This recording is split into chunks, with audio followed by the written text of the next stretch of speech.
पत्रकारिता आणि समाजामध्ये जे काही महत्त्वाचे प्रश्न आहे ते सोडवण्याच्या दृष्टिकोनातून राजकीय व्यवस्था आणि पत्रकारिता नेहमी एकत्र आल्या पाहिजे। त्या दृष्टिकोनातून एक महत्त्वाचे 2 मुद्दे जे आमच्या कोकणाच्या विकासाच्या दृष्टिकोनातून अत्यंत महत्त्वाचे आहे।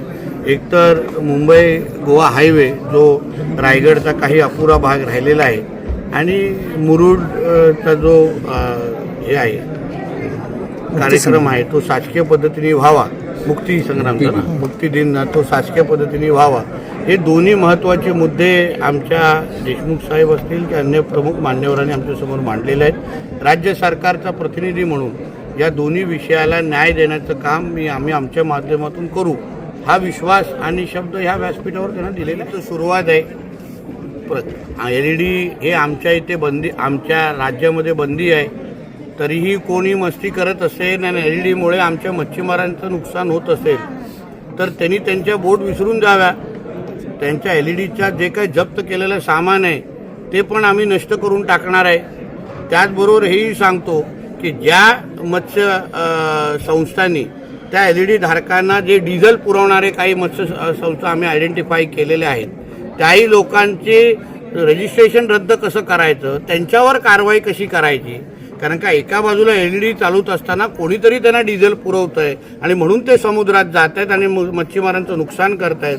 मग अशा मच्छीमार संस्थांवर पण आमचं मत्स्य खातं एक कारवाईची आम्ही भूमिका घेतलेली आहे, जेणेकरून परत LED लावण्याची कोणी हिंमत करणार नाही एवढी काळजी आमचं खातं घेणार आहे।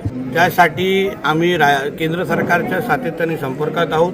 मी स्वतः केंद्रीय मच्छीमार मंत्री सिंगजींना पत्र लिहिलेलं आहे, तेही प्रधानमंत्री कार्यालयाच्या संपर्कात आहे। माझी अपेक्षा आहे की कुठल्याही दिवशी या अशा पद्धतीची मदत आमच्या मच्छीमारांसाठी जाहीर होईल। त्याच्यामध्ये हे अनुभव सगळ्या जणांनाच आहे ना मॅडम, फक्त मला नाही आहे, प्रत्येक क्षेत्रात राजकीय असो, अधिकारी क्षेत्र असो, कुठल्याही क्षेत्रामध्ये असे काही सडके आंबे असतात त्याच्यामुळे सगळ्यांचीच बदनामी होते, राज्याची बदनामी होते।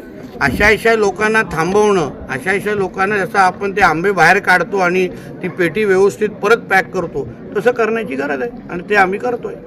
उमेदवार ह्यांनी दिलेले आहेत, काँग्रेसनी दिलेले आहेत, त्यांनी काँग्रेसशी बोलावं त्या पद्धतीने। आमच्या सगळ्यांची एवढीच भूमिका आहे की ती निवडणूक वेगळी असते, ही निवडणूक आदरणीय अजितदादांच्या जाण्यामुळे आज आलेली आहे आणि म्हणून अजितदादा हे राज्याचे एक फार मोठे नेते होते आणि म्हणून प्रत्येक पक्षाने ही भूमिका विचार करून आपल्या महाराष्ट्राला एक संस्कृती आहे त्या अनुसार त्यांनी भूमिका घ्यावी ही अपेक्षा आदरणीय मुख्यमंत्र्यांनी व्यक्त केलेली आहे। आता महाविकास आघाडीमध्ये अगर त्याबद्दल एकमत होत नाही तर ते आम्ही काय बोलणार त्याबद्दल। पण भाजपने अशा अनेक ठिकाणी उमेदवार उभे केले, पण त्या निवडणुकीची परिस्थिती निर्णय ह्या त्या निवडणुकीच्या अनुसार घेतले जातात। आबा पाटीलांची निवडणूक असो की अंधेरीची निवडणूक असो की त्या निवडणुकीच्या अनुसार ते निर्णय घेतले जातात। आपल्या परिसरातील बातम्या आमच्यापर्यंत पोहोचवण्यासाठी स्क्रीनवर दिलेल्या क्रमांकावर संपर्क साधू शकता। दूरध्वनी क्रमांक 8652414343।